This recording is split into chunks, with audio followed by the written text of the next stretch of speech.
With its biggest update yet, Manor Lords has entered a whole new era. For the first time, rival towns grow alongside your own. You'll no longer be building in a vacuum, you'll be competing for land and resources. And while you can still go after Hildebold, you'll now be facing folks like Peter, Dorothea, and Kuntz. And that old policy system is now out, replaced by a new perk system that's supposed to make your choices more meaningful as your settlement develops. And farming and resource management are deeper than ever, with new buildings, new jobs, and new maps to explore. And after being teased for so long, castles are finally starting to take shape with fresh upgrades and mechanics. It's such a major overhaul that old saves don't even work. This really is a fresh start for Manor Lords, and I think it's the perfect time to begin a brand new city and explore all of these new mechanics. And that's what we're going to start today. And if you're excited to explore this brand new version of Manor Lords, hit the like button and drop a goblet emoji to toast this new Manor Lords era for the sake of engagement. And without further ado, let's jump right in.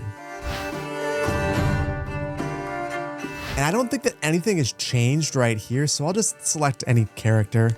We'll go with Ditz, and then for our coat of arms, we'll go green and gold with a cow. That feels fitting. And then here on the game setup screen is where things get interesting. And that's because we still have the same 3 default templates, but they've added 2 new ones, Duel and Fractured Realm. Now, Fractured Realm puts you against 3 opponents on the map where they will generate their own cities and you can battle with them. And that's what I think I want to do. Now, in terms of the maps, there are 4 new maps. So we still have Dramatic Valley, High Peaks, and Winding River, but now we also have Devil's Hill, Jagged Cliffs, Divided, and Lake Lem. And I think I want to play on Lake Lem. This one looks so interesting. And we can also customize where we start now. So right now we would start right here. We could decide to move anywhere. So if we would rather be right here, all we have to do is move our starting location. We could also move where our opponents are. And honestly, I think I want to be close to some opponents. So I'll put myself right here, move this opponent right here, and this one right here. The time for battle is now. Now, in addition, we can also bring Hildebold back because in this configuration, we don't have Hildebold. If we want Hildebold, he is the off-map adversary. If we turn this on, Hildebold is right here. But you know what? We've battled Hildebold enough. Let's turn him off. So we'll leave everything to the defaults and get started. And here we are on the map. Now, I'm going to pause things real quick because I want to inventory our land as well as take a look at the opponents. So it looks like we have a nice spot of land right near the water. There's some fish in the lake right here, and we have mushrooms right here. We have a rich deposit of stone, and new to this version of the game is endless underground deposits. So we're going to have to investigate exactly how we can extract that. We also have a little bit of iron right here, and a little bit of clay right here. So all in all, I would say that this is a pretty good starting location. Now, next to us, we have an opponent, and they've already got the start of the little community right here. There's the homeless people's tents, there's supplies, and if we were to watch this, we would actually see them building up a settlement. And it's like that for all of our opponents. They're starting out with the exact same starting conditions that we have, and they will be building up their communities near us. So eventually, we want to become so strong that we can take them over. But for now, we just need to stabilize. And I think that's what I'm going to focus on today. I want to stabilize the economy, and I want to work towards building up a manor. And we have a message, and it says, Victory condition, dominance. Build up your town, your manor, and when ready, press claims towards regions owned by your opponents. Once a claim has been pressed, be ready for battle. And I will reunite these lands under my rule. And this is what it's always said, but it feels different this time. It really hits different when your opponents are also building cities. Now, the other thing I'm a little bit curious about is where our resources are. Underground water's basically everywhere. And for our fertilities, Ember fertility is fantastic here. Flax is pretty darn good. Barley is basically perfect. Rye is perfect. And it's basically completely flat. So what all this tells me is that after we stabilize things, we want to press towards farming as quickly as we can. But first things first, let's set up our lumber supply chain. And I'll build a logging camp right here, a saw pit right next to that, and a woodcutter's lodge on the other side. Now for food, we have both fish and mushrooms. Now for the mushrooms, we have to build a forager's hut. And I just gotta remark, this new artwork in the UI is just outstanding. I absolutely adore this. It looks like it's some sort of historic painting. So cool. And I love that we have mushrooms now. So for the forager, I think I'm going to try to keep everything along the King's Road. That feels like a nice historic design pattern. So I'll bring this in a little ways and then connect up like that. And then we'll also add a fisherman's hut, and we're going to add that fairly close to the water, which unfortunately means a bit of a hike. Now, obviously, we still have to build our storehouse and our granary and some homes, but we're out of resources, so we'll let these things build out before we attempt to build anything else.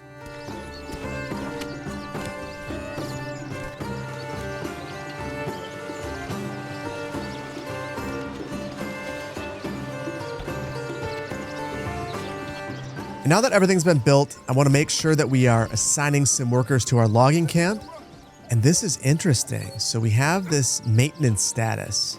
And if we increase it, we actually increase the number of tools that we use per year. And my guess is this would increase our efficiency and thus our yield. Well, we're not making any tools, so we probably shouldn't do that. But that is interesting. And just looking up here, we're also completely out of fuel. So I will assign someone here to our woodcutter's lodge. And then I think for the logging camp, I should decide where we're going to log. And we'll establish this as our working area right here. In addition to that, we should probably start working our forager's hut. So we'll add one worker here. And we'll limit the work area to where the mushrooms are. Probably unnecessary, but I'll do it anyway. And then finally, I want to make sure that we are fishing. So we'll assign one family here as well. And now we unfortunately just have to wait for some timber. And I'm realizing something. We are taking all of that timber and turning it into firewood that we can't actually use. So I'm going to pause this for the time being, and then we'll focus 100% of our attention on building some burgage plots. Now, I want these to be fairly large so that we have some backyard farming that could occur.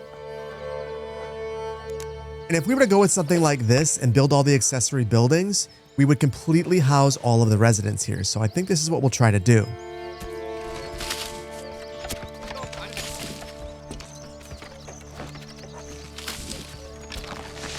So I'll add those accessory uses right away. And look at this menu. It tells you exactly what you need to be able to level up. This is much more clear than it was before. The whole UI feels like it's been revamped, and it is much cleaner. I like it so much more. And perhaps not the most exciting homes, but everyone has a home, and we have one available, which means that our settlement can finally grow, assuming that we can get our happiness up. Now, that shouldn't be all that hard. First and foremost, let's build a well. I'll place that right about here.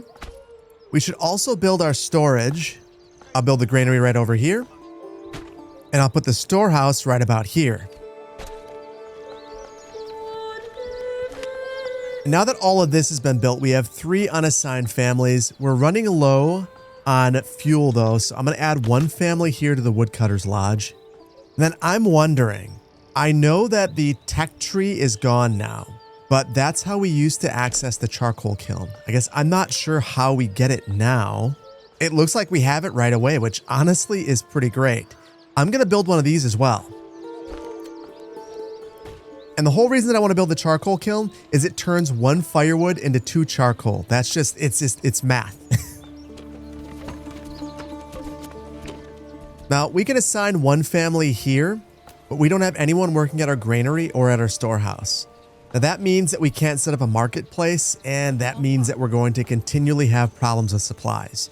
So I want to start to think about that, and that means that we need more burgage plots. So we'll expand along the King's Road, and actually, I want to move this hitching post and these supplies. Let's move this to be right here, and then I'll upgrade this, and we'll order another ox. And my hope is that by having 2 oxen, we'll end up building things much faster.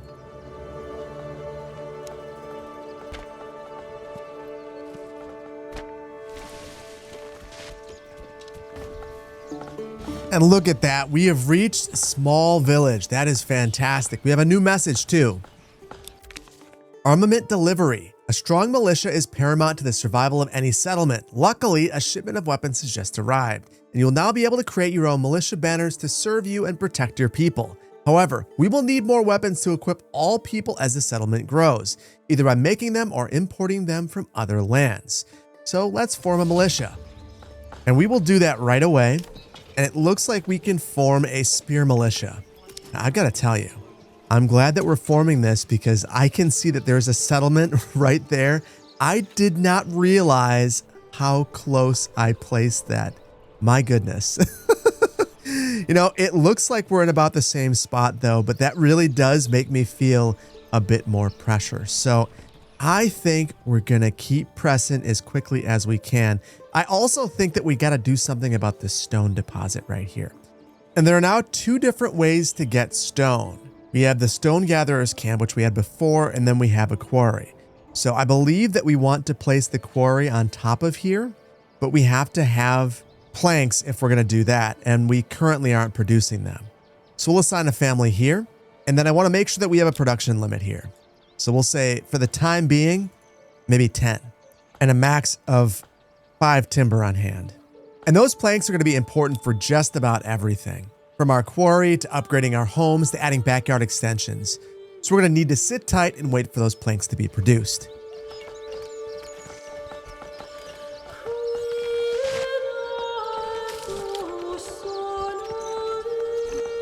Now, one thing I'm noticing is that the name of our settlement is glowing, and it's because it wants us to open the development panel. This is completely different. So we used to have that tech tree before, and now we have this, which apparently will allow us to pick an origin, and it looks like all of the rest of these are completely locked for the time being. And this is interesting. Based on the origin that we select, we're going to have different bonuses. So for this first one, for instance, we'll receive increased approval for food variety and an increased success chance for tree planting. This actually might make sense if we're going to have farming in the region, but I really don't like that we would have tithe approval malice. And that's because tithing is how we get influence, so that's not necessarily a good thing. After reading through all of these, I think that this Strasbourg Masons might be the best one for us. This gives us an improved stonemason station, reduced castle planner costs, and an increased ox handler speed.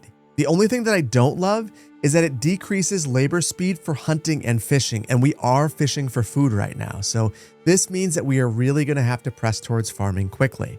Now, we're not being forced to do this right now, but I think that as soon as we select it, we're going to be forced to stick with it. Still, this is what we're going to do. And there's our new perk.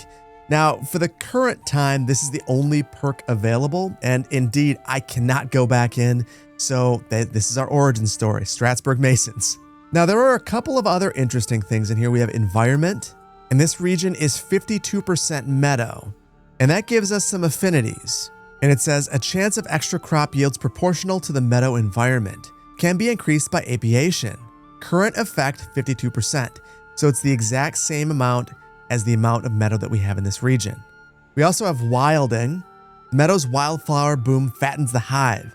Extra chance of apiary yield proportional to the meadow environment, 52%. I'm really curious to know if I can increase this by chopping down the forest. I'm guessing that I can because it says forest right here, or woodland rather. Now this has 3 affinities. Extra chance of pigs proportional to the woodland environment. I haven't seen any pigs at all. We also have teeming. This directly affects the growth rate of wild animals, berries, and mushrooms. And the current effect is 46%, which is the amount of forested land that we have. I want to come back to this because we're chopping down the forest. I want to know if this is changing. We also have bark gathering. And the tannery yield will be increased proportional to the woodland environment. We actually don't have any tannery use at this point in time. We also have 2% rural. Life here is shaped by the rhythm of the harvest, lordly dues, and the slow churn of age-old customs. We also have farmland and urban, so we're gonna have to keep an eye on these. And then our third category up here is records. And it looks like here are our trade records. We're not trading anything, so there's nothing in here. And then we have resources. Oh, and I think I know what this is. This is wonderful. We can see our storage, our consumption, and our production of every single resource. This has been sorely missing from the game. And this allows us to see that we're basically at an equilibrium right now for mushrooms, and we're banking some carp. However, we just added that bonus, which is going to make our fish production slower. So we'll have to keep that in mind. Let's get to building this quarry. This will indeed be able to extract a rich deposit of stone, and we'll place that right here. Now, in addition, I want to upgrade the hitching post and order that other oxen. This will be 20 gold, but it'll be totally worth it. So we'll order that and get this upgraded right away and make this our highest priority because we don't want that ox to run away.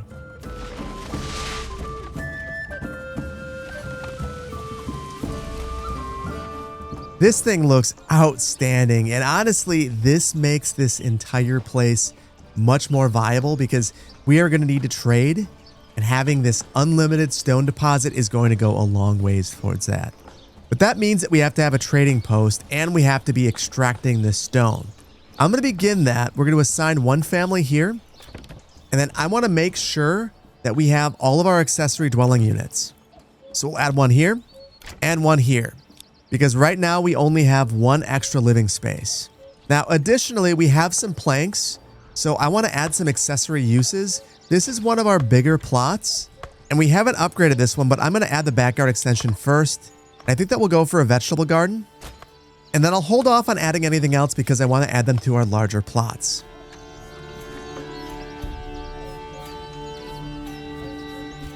So now let's get farming here. And look at this. We have different options: carrots, cabbages, and beetroots. And this is all that we can afford because now you need regional wealth to be able to plant things, which honestly makes a lot of sense. Now, unfortunately, we're not generating any regional wealth right now because we don't have a manor and we don't have any level 2 buildings. So I think we will go for beetroots here and we'll construct the expansion, but we need to start thinking about trade. So we'll build this trading post, and I think I'm going to place this right here, right next to our storehouse. And we also need to start thinking about level 2 buildings. Now, for level 2 buildings, we need church access, fuels, forage goods, and meats. Now, I think that the reason that we don't have any access to forage goods, meats, or fuels is that we don't have a market, and we don't have a church, which is why we don't have church access. So I'm going to build the wooden church, and I think that we're going to place that right about here. Though we'll need to wait till we have enough planks and enough wood. So I'll need to adjust the production limit, and I'm going to move this up to 25. And then I just want to see how much fuel we have. We have 21 months. Let's disable the woodcutter's lodge.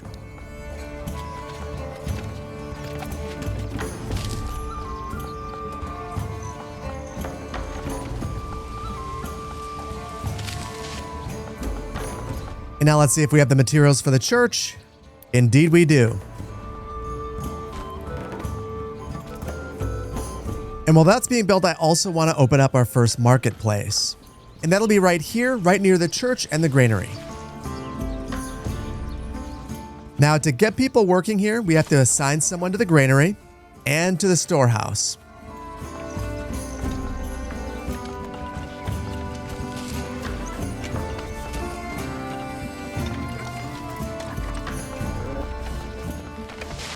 And now with our church and marketplace, I'm guessing that we can start to finally upgrade some of these buildings. And indeed, we have one home that we can upgrade.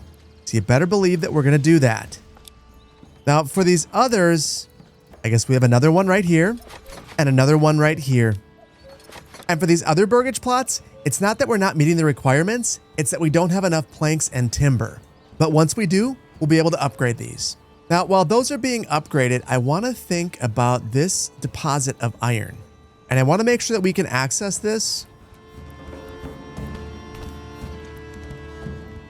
So we'll go with something like that. And I'll build the mining pit right away, even if we don't work it, just to reserve the place. And then knowing that we're chopping down wood right here, I also want to build the forester's hut. And while we were doing that, we'll reach the next settlement level, which I don't think does much for us right now, considering there are no more of those policies available. Now we've got 4 unworked families, so I'm going to assign one person right here to the trading post and one more person to the quarry. And we want to start trading away some of this stone. And unfortunately, it's not really worth all that much. It's worth 1 gold. That's a bummer. Let's establish a trade route anyway, and we'll spend all of our regional wealth on that. And we'll export anything above 25. And at this point, we don't have any on hand. Looking at our stocks, it looks like food is a bigger problem than fuel, so I want to start to think about farming. But we're going to need a lot of labor for that, so I'm going to build some more burgage plots first, and we'll spread this way along the King's Road.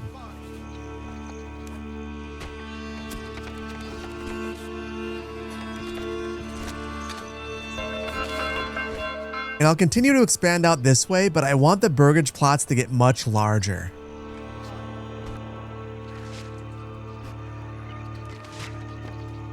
And then we'll build a couple more before switching gears and focusing on farms.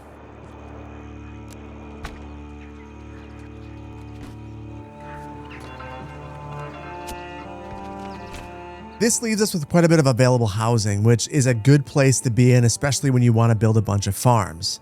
So let's get those going. And we'll start out with our farmhouse, and I'm going to place that maybe right about here. I'll build a road so we don't trap ourselves back here, and then we'll build some fields. Now, my guess is we can build a rye field right away because we don't have those policies anymore. But our emmer fertility is so high, I think we'll just go for this.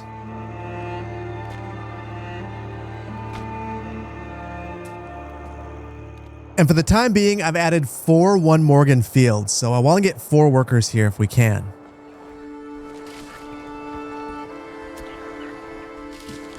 Now, I'm not sure that I love this configuration, but I'm not going to worry about it too much right now. What I am going to worry about is ensuring that we have enough employees here. So I'll assign 4. And I absolutely love seeing that we can add a plow station right away. We have 2 oxen, so let's go ahead and do this. And then I think I want to clean these fields up a bit.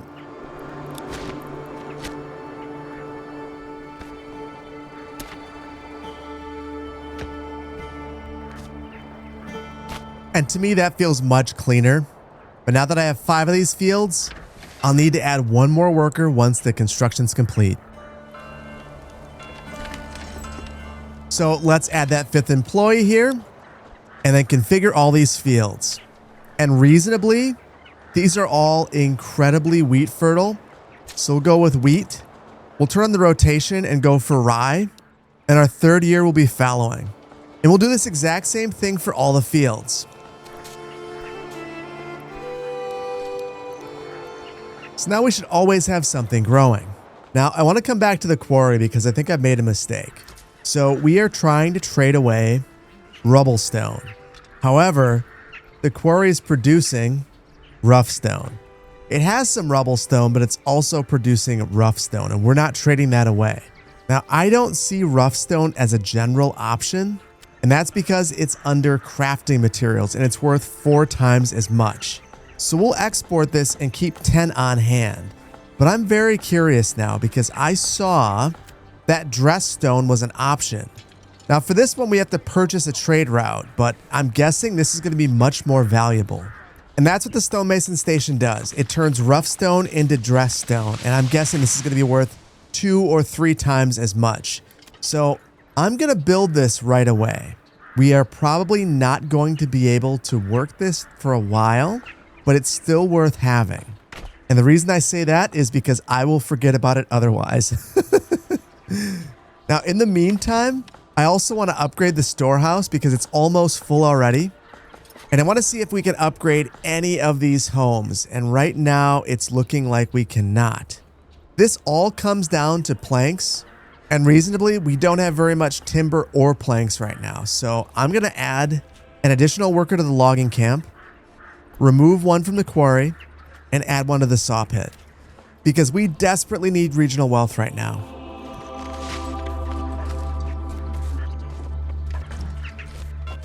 And we just received an alert. Raiders are near. I think that we want to track their movements and be ready for them.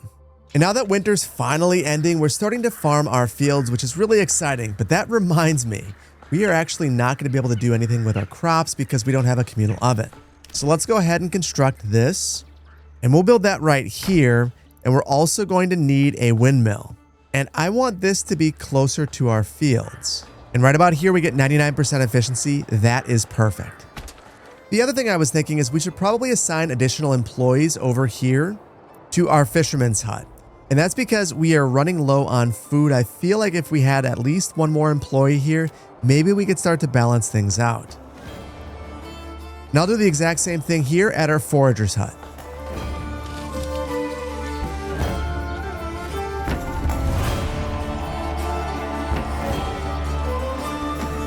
That took a while to get built, but it was totally worth it. Now, one of the interesting things is I keep seeing reassign hire and reassign fire showing up on the screen. And I think that has something to do with the NPC. And, reasonably, I can see them. They are doing a lot, and that keeps showing up more and more. And I think it's because they are growing rapidly, just like we are. And it seems like they're keeping pace. It doesn't seem like they're falling behind us.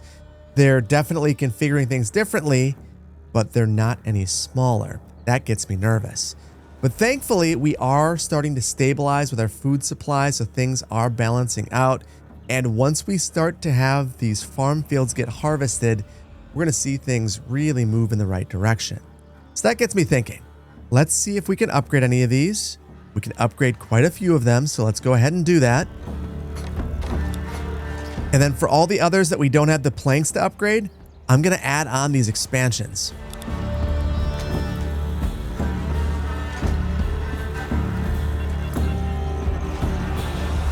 And with that, we've leveled up once again, large village. Now I believe that we can add some more accessory dwelling units. So we're going to do that and continue to upgrade. In fact, I want to upgrade as many as we can. And then I want to build the manor. And the main reason for that is I feel like we have to start banking some treasury so that we can hire mercenaries and take over our friend right there. I also want to start accumulating influence so that we can claim other regions. But all that in due time.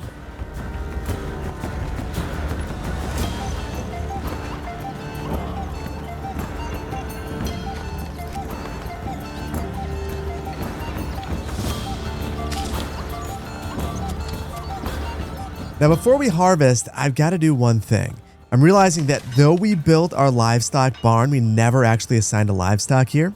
So we'll assign one of our livestock to the farm specifically. Thank you, Heinz. And then I'll assign one worker to the windmill and one to the communal oven. And I understand it's a little bit early to assign people there, but I'd rather be ready and not have any delays. Then for a quick moment, can we just admire the map? My goodness, this is absolutely beautiful. What a great region. And I love that we're on this big lake. It really feels different than the other maps we've had available up until now.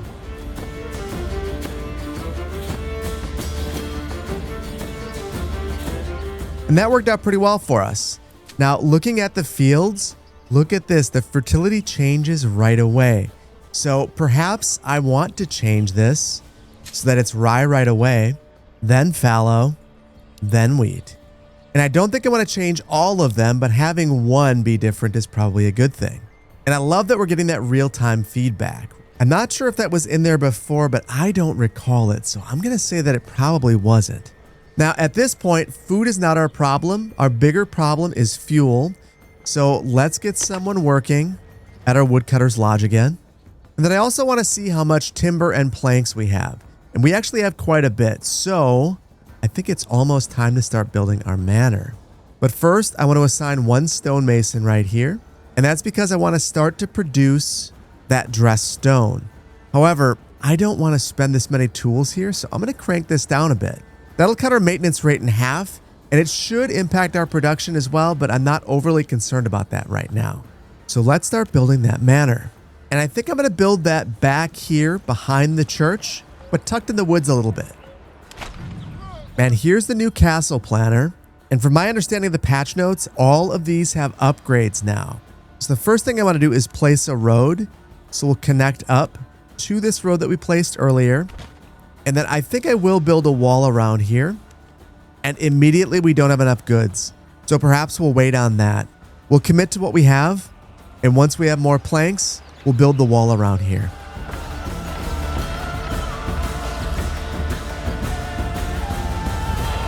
And now that our manor is complete, let's get things configured. We have a lot of happiness, so we can have more of a land tax. I think we'll try to go for 20%, which is negative 13%, which will take us to 60% approval. That's just fine. And ultimately, this will move money into our treasury and allow us to hire mercenaries, which is going to be incredibly valuable. Now, in addition, we want to tithe because we want to increase our influence. But to tithe, we have to have excess food, and right now we really don't. So I think that this is probably something we want to avoid for the time being. And instead, I'll add one more employee here to the fisherman's hut. The other thing that we could do is start to use some of this regional wealth to add backyard extensions, and I feel like that's a great way to stabilize our food supply. So in our larger plots, let's add vegetable gardens. And in some of these smaller plots, we'll add chicken coops and animal pens. We can also add apiaries, and I'll be honest, I've never actually added these in Manor Lords, so we're going to do it. And now for all of these that we've added animal pens to, we have to actually assign an animal. So the goat will give us chivan and hides. The pig will give us pork. I'm going to go for pork. And then for our burgage plots, we now have the money to purchase carrots and cabbages. The cabbages take 18 weeks to grow. The carrots take 14 and the beets take 10. Now the beets have a low yield, medium yield for carrots, and a high yield for cabbages. I think we need that high yield. We'll go for cabbages. Over here, we'll go for carrots. And then for our last couple of animal pens, straight for pork.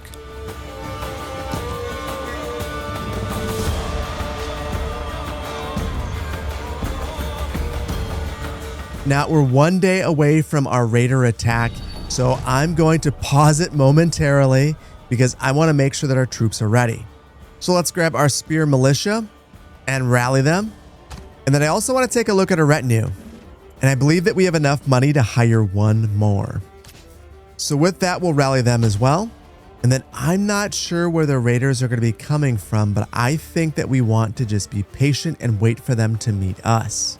And it's taken a while, but the enemy is finally upon us. And it looks like they're actually getting stuck over in our neighbor's land. Oh my goodness. Oh my goodness. They're burning down our neighbor's city. I'm glad that's not our city. I'm really glad that's not our city. Oh my goodness. Maybe we should help them out.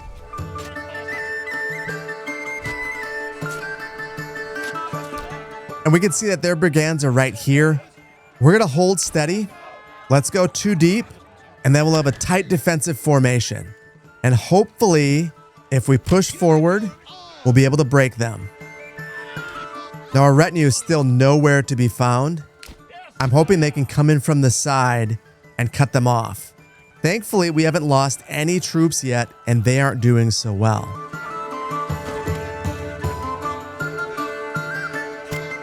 Hey, and we broke them. We didn't even have to have the retinue show up. And that's given us a fair amount of influence, which is fantastic. Now, things aren't so fantastic for our neighbor. Oh my goodness. Their entire city has burned to the ground. Thankfully, we didn't suffer the same fate. I'm glad that the bandits got distracted by this village, burned this one to the ground, and left ours alone. We can disband our units now and head home. And the exciting thing is that while all that excitement was happening, we actually banked a bit more food than we had before, which means that we're moving in the right direction. So while it's not quite time to go after our neighbors, we're moving towards that time. And I feel like we are in a much stronger position than at least that neighbor is. But let's check out the others. And a good way to do that is to check out the map view. And look at this beautiful new map. This looks hand-drawn and absolutely outstanding. Now here is our city, and it is quite big, but it looks like some of these other cities are big as well. And I want to look at this one in particular. And honestly, this village looks pretty darn nice. Quite a few burgage plots right here. A lot of large backyard extensions. They have a wooden church. I don't see a manor just yet, but maybe they're building one over here. Oh, no, that's rubble. So it looks like they've been attacked as well. So they certainly have some issues, and maybe they're not quite as far along as we are. However, they have a pretty decent little village. Now there's one more city that's right over here. This again looks like it's a decent size, no manor, which means that we are in a position of power and strength. And honestly, I think that means that in the next one, we probably need to act on that. And I've got to say, for an experimental beta, this is incredible. I can see exactly where Greg is going with this game and his new team, and it's a good place. It feels like the game's been completely rebuilt from the ground up, and I think that the changes that they've made have been outstanding. Now, if you haven't played the game in a while, I'd highly recommend checking it out, particularly if you already own it, because there's a lot more content here. And these AI cities are actually incredibly impressive. And that gets me incredibly excited to take one over, which we're going to do in the next one. Also in the next one, I can't wait to take a look at the new manor system, because now we're supposed to be able to upgrade our manors into proper castles, have stone walls, and even have some of our archers climb on those walls and fire from them. And that's because the entire pathfinding system has been rebuilt from the ground up as well. But I think for me, one of the most exciting things is being able to take a look at the resource screen and get a feel for what's actually happening with production, which is not something you could do easily in the past. Spreadsheet gamers unite! There's something here for you that I can't wait to see people optimize. Now, obviously, we weren't able to cover everything that this update has to offer in this one, so you better believe that this is a series, and we're going to keep playing until we take over the entire map. But I think for today, we're going to leave it here, and I really hope that you've enjoyed this one. If you did, please hit the like button. If you're not subscribed to the channel, please consider doing so, and I want to thank you so much for your time today. There's a million things you could have been doing. You decided to hang out with me and play a bit of this new experimental Manor Lords update, and for that, I appreciate you, and I appreciate your time. Thank you so much for joining me. I'll see you in the next one. Take care. Bye-bye.